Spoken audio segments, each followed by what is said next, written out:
Assalamualaikum warahmatullahi wabarakatuh. Waalaikumsalam warahmatullahi wabarakatuh. Bismillahirrahmanirrahim. Alhamdulillahi rabbil alamin. Wassalatu wassalamu ala asyrafil mursalin sayyidina wa maulana Muhammadin wa ala alihi wa sahbihi ajma'in. Amma ba'd. Ibu-ibu, bapak-bapak, dan saudara-saudara sekalian, mari kita mulai kajian subuh kita dengan berdoa bersama-sama. Bismillahirrahmanirrahim. Asyhadu an la ilaha illallah wa asyhadu anna Muhammadar Rasulullah. Raditu billahi rabban wa bil islami dinan wa bi Muhammadin nabiyyan wa rasulan. Rabbi zidni ilman nafi'an warzuqni fahman wa hukman wa alhiqni bis salihin. Amin.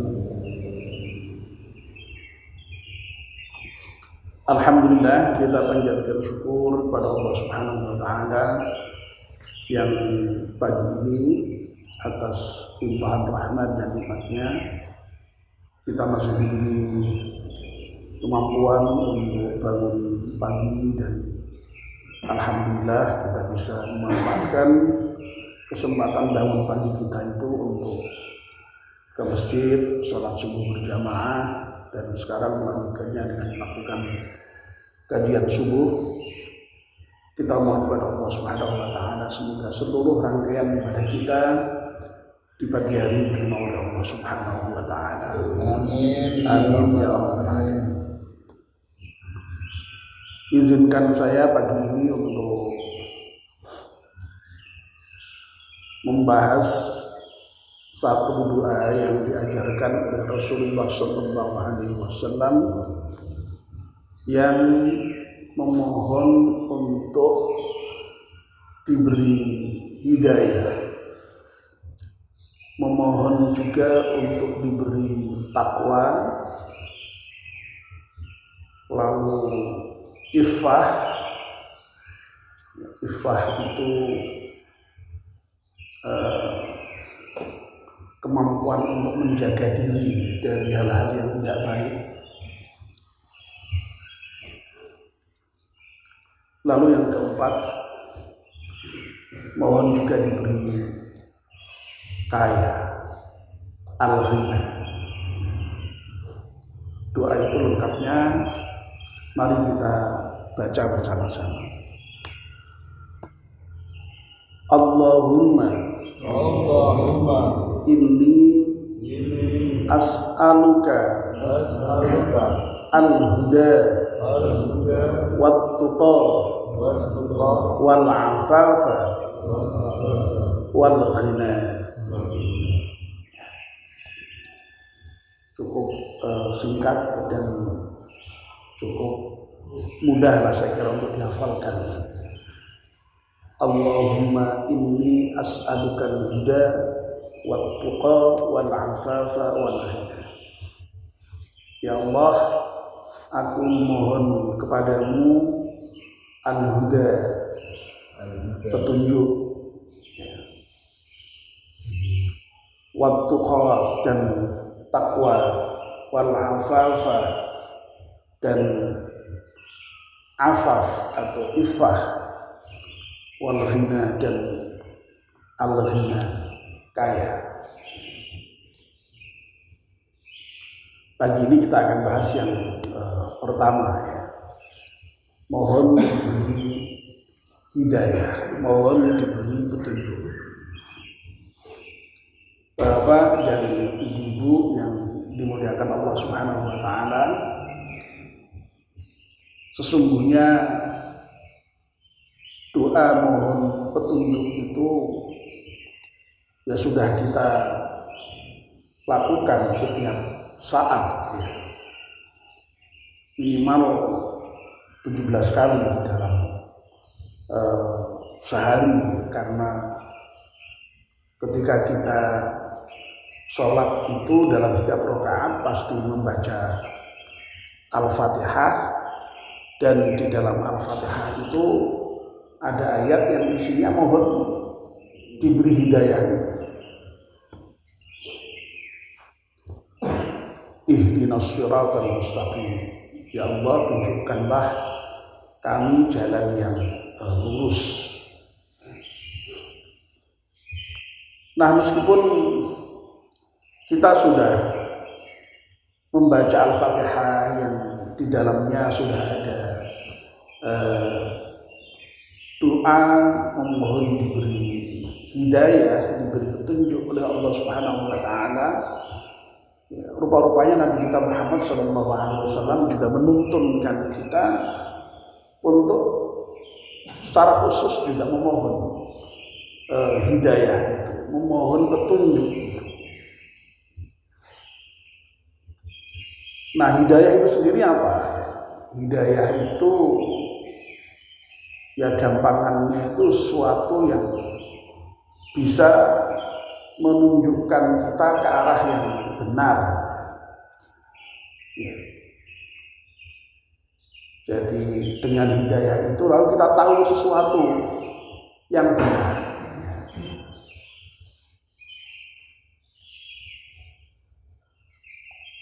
Ya, misalnya kalau bapak-bapak pergi ke suatu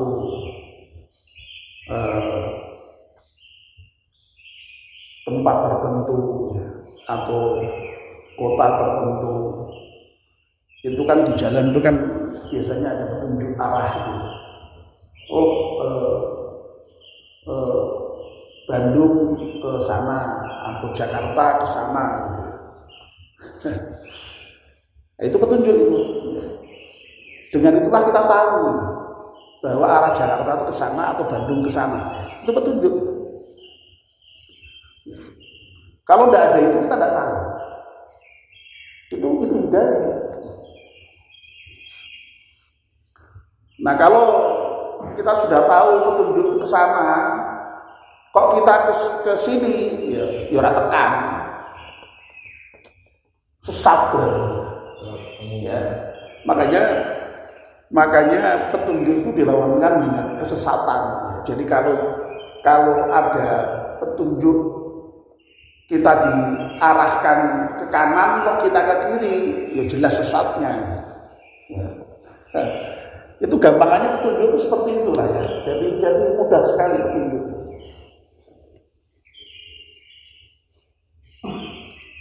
Ya.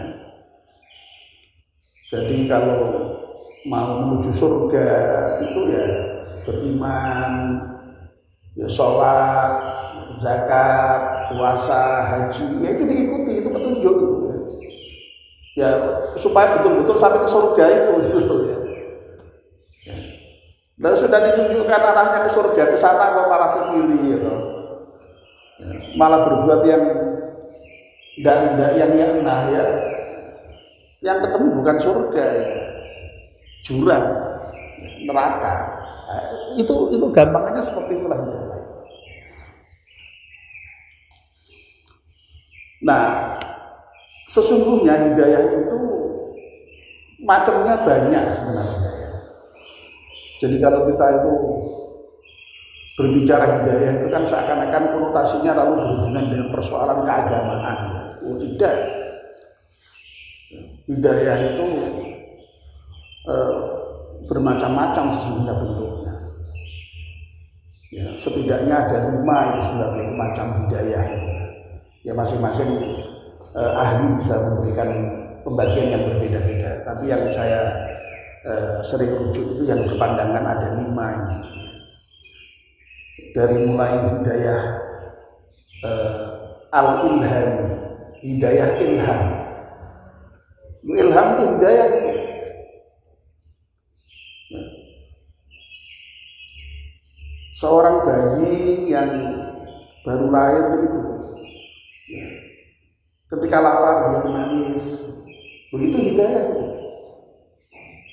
Siapa yang mengajari? Siapa yang memberikan tahu kalau kamu lapar nangislah kamu? Itu ada hidayah di situ. Dengan menangis lalu kemudian ibunya tahu, oh ini lapar, ya, lalu kemudian disusui, ya. Ya. Kalau misalnya kok nggak pernah nangis, gimana? Ibunya nggak tahu itu kalau lapar atau tidak. Ya. Nah, Masya Allah itu. Jadi rupanya Allah itu memberikan mekanisme apa namanya di dalam diri kita itu untuk mampu bertahan hidup itu dengan dari mulai hal seperti itu, ya. Jadi menangisnya bayi itu ya sudah pertahanan gitu ya, dan itu hidayah al-ilham, ya, hidayah yang bersifat ya instinktif, ya, al-ilham. Ya. Lalu yang kedua hidayah al-hawashi, hidayah indrawi. Dulu saya bapak dan ibu-ibu, kita punya indra ini, diberi Allah indra ini, ya ini hidayah. Dengan mata kita lalu tahu, oh itu warna merah, itu warna biru, itu warna kuning. Ya. Dengan indera peraba kita tahu, oh ini kasar, ini halus. Dengan telinga kita bisa tahu ini suara yang enak, suara yang tidak enak, ya. Itu hidayah itu, jangan dikira bukan hidayah itu. Begitu kemampuan indera kita itu dikurangi sedikit saja oleh Allah itu kita tidak mengerti itu yang benar itu. Mata misalnya tidak usah sampai buta, ya. Baru BLM saja itu tidak usah sampai buta, baru BLM saja itu memandang objek sudah nggak benar itu. Ya. Lidah itu ya, tidak usah sampai apa namanya hilang, baru sakit panas saja itu sudah tidak bisa menangkap objek dengan benar. Luang minumnya biasanya manis, kok ini mau pahit terkabel. Coba itu bayangkan, itu hidayah. Jadi dengan indera itu kita bisa menangkap sesuatu objek secara benar.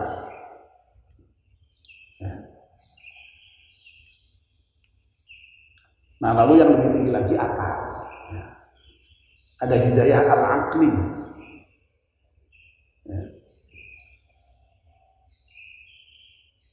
Jadi kalau indera itu ya hanya merupakan alat yang mampu untuk menjangkau hal-hal yang memang bisa diindra.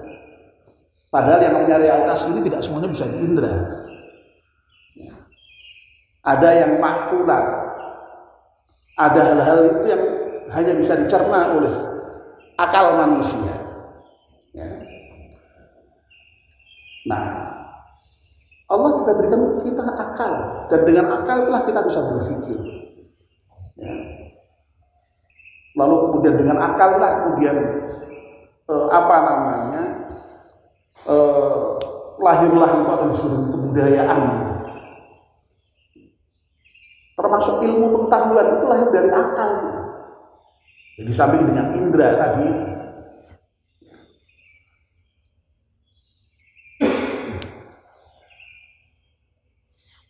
manusia itu dengan akalnya lalu kemudian ya bisa menciptakan apa namanya, ya itu yang disebut peradaban. Binatang karena dia tidak punya akal, hanya punya indera, tidak punya itu peradaban. Yang namanya binatang itu sejak dulu, kalau ayam itu ya, kalau makan ya selalu hanya dengan nutul-nutul itu ya. Yang dimakan ya itu saja. Kalau toh misalnya yang dimakan itu kok bermacam-macam, itu bukan dari dia sendiri, itu dari majikannya itu kan. Kira-kira begitu ya. Beda dengan manusia. Manusia dengan akalnya itu lalu kemudian bisa menciptakan peradaban. Dulu yang semula itu rumah ya seadanya ya, dengan apalah gitu. Sekarang waduh masya Allah rumah itu berkembang. Ya. Masjid pun juga dulu seadanya berkembang. Ya, begitu. Ya. Itu karena akal. Ya. Dan akal itu yang membedakan manusia dengan makhluk yang lain. Kalau dari sisi indrawi, ya, kadang-kadang ya tidak semua ya dalam hal-hal kasus tertentu, indra binatang itu malah lebih tajam dari manusia, lebih hebat dari manusia. Misalnya kemampuan membau kita itu kalah dengan kucing misalnya. Kucing itu bau ikan asin aja tahu ya itu misalnya ya. Nah, kita kan terbatas. Ya. Mata kita juga terbatas. Ya. Ada mungkin bintang-bintang tertentu yang punya penglihatan dengan lebih tajam. Nah, manusia ini karena punya akal itu maka kemudian lalu dia lebih hebat dari makhluk apapun. Bahkan malahan dengan akalnya ini pula manusia tahu mana yang baik dan buruk ya. Bahkan tahu juga sampai menemukan Tuhan ada itu tahu dengan akal manusia. Makanya dalam kajian filsafat itu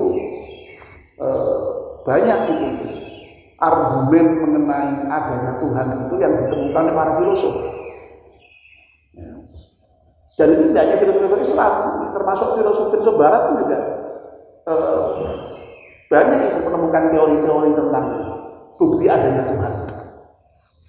Ada yang disebut dengan argumen ontologis, ada yang disebut dengan argumen kosmologis, ada yang disebut dengan argumen teleologis, ada yang disebut dengan argumen moral. Ini semua teori-teori tentang bukti mengenai adanya Tuhan berdasarkan temuan-temuan para filosof.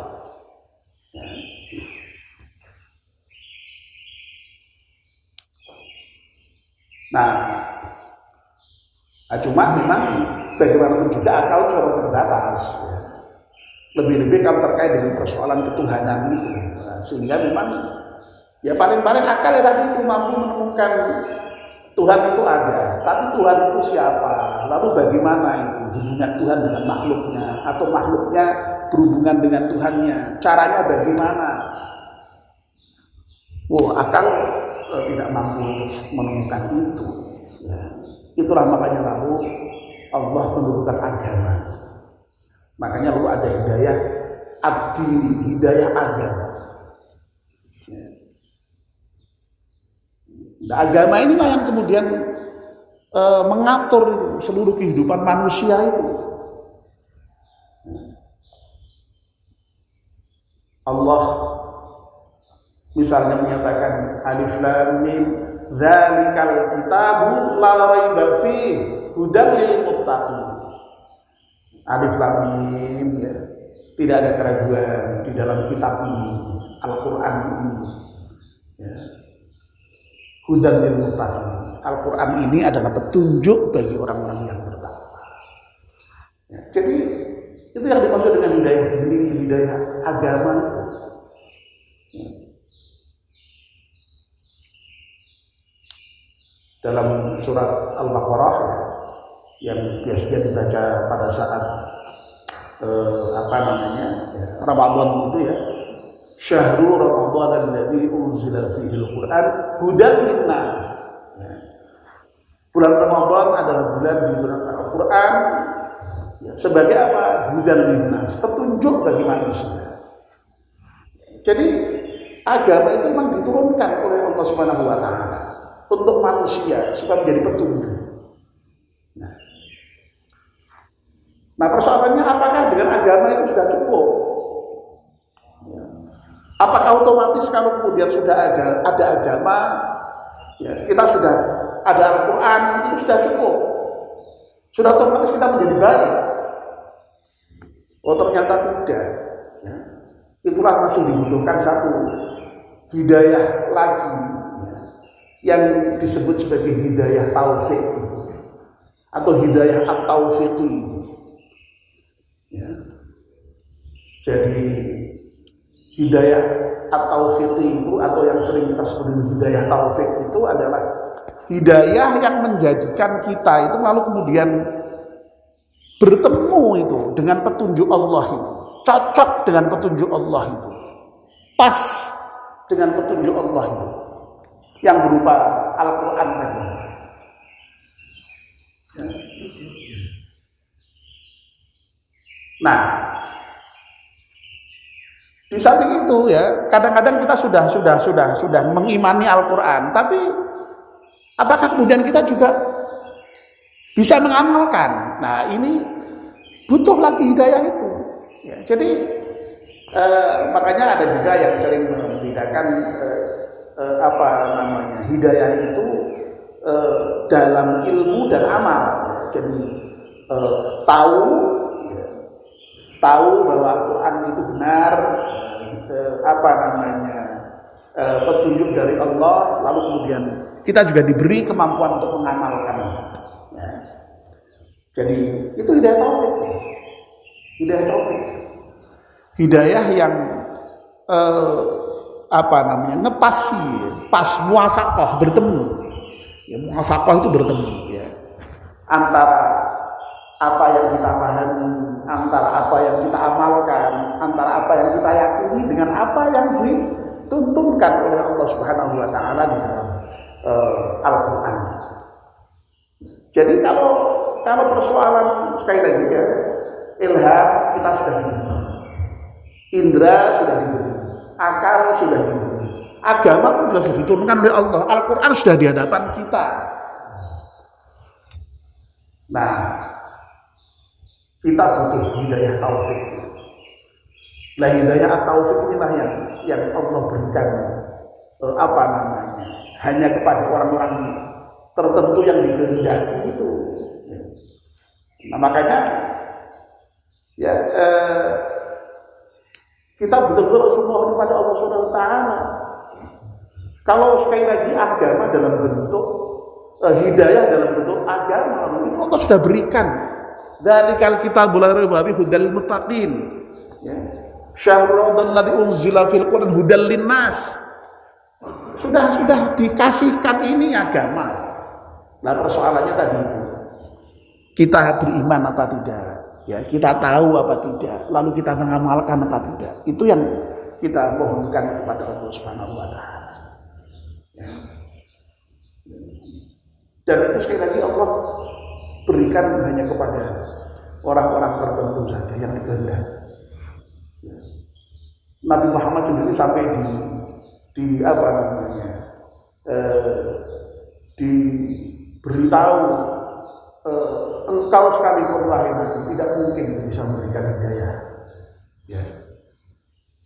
Hanya akulah yang bisa terhadap siapa yang kehendaki. Innaka la tahdi man ahbabta walakin Allah yahdi man yasha. Ya. Sesungguhnya engkau tidak bisa memberikan hidayah kepada orang yang kau cintai sekali. Tetapi akulah yang akan memberikan hidayah kepada siapa saja yang kehendaki. Jadi ini hidayah taufik ini mutlak milik Allah Subhanahu wa taala. Nah, itu sebabnya makanya kemudian kita mohonkan. Ya, kita mohonkan supaya kita termasuk orang yang diberi hidayah oleh Allah Subhanahu wa taala itu, yang berupa hidayah taufik itu tadi. Ya. Ada yang menyebutkan juga dengan hidayah ma'unah, pertolongan dari Allah. Ya, jadi kita bisa beriman, kita bisa memahami Islam, kita bisa mengamalkan Islam, itu semata-mata hidayah dari Allah Subhanahu wa taala. Ya. Murni dari Allah. Oleh karena itu kita harus memohon, ya. Dan kalau sudah diberi ya, Makanya kita itu ya Allah diberi kemampuan untuk bisa beriman, lalu istiqomah, lalu bisa mengamalkan ajaran Islam. Ya. Itu harus kita syukuri luar biasa. Karena itu sekali lagi merupakan karunia Allah, ya. Nikmat Allah yang berupa hidayah itu. Nah mudah-mudahan hidayah itu terus ada pada kita. Ya.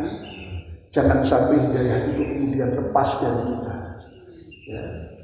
Makanya dalam Al-Quran itu juga ada juga ya doa yang jangan sampai hidayah yang sudah diberikan Allah itu kemudian lepas kembali. Rabbana la tuzigh qulubana ba'da idh hadaitana wa hab lana min ladunka rahmah innaka antal wahhab. Jangan sampailah hidayah yang sudah Allah berikan kepada kita itu lepas. Ya. Makanya harus dipupuk terus hidayah itu. Ya dengan apa? Ya dengan memohon terus. Ya, lalu dengan berusaha untuk mengekspresikan syukur kita dengan ya terus melaksanakan amal saleh yang semoga itu diridhai Allah dan kemudian lalu diterima oleh Allah Subhanahu wa taala, ya, sehingga pada gilirannya kita itu ya dicatat oleh Allah sebagai orang yang istiqamah ya dengan hidayah yang Allah berikan pada kita, dan mudah-mudahan ya sampai akhir hayat kita husnul khatimah. Amin ya rabbal alamin. Mari kita akhiri dengan membaca doa bersama-sama. Bismillahirrahmanirrahim. Wal 'ashri innal insana lafi khusrin illa alladziina aamanu wa 'amilus shalihati wa tawassaw bil haqqi wa tawassaw bis sabr. Subhanakallahumma wa bihamdika asyhadu an la ilaha illa anta astaghfiruka wa atubu ilaik. Wassalamu alaikum warahmatullahi wabarakatuh.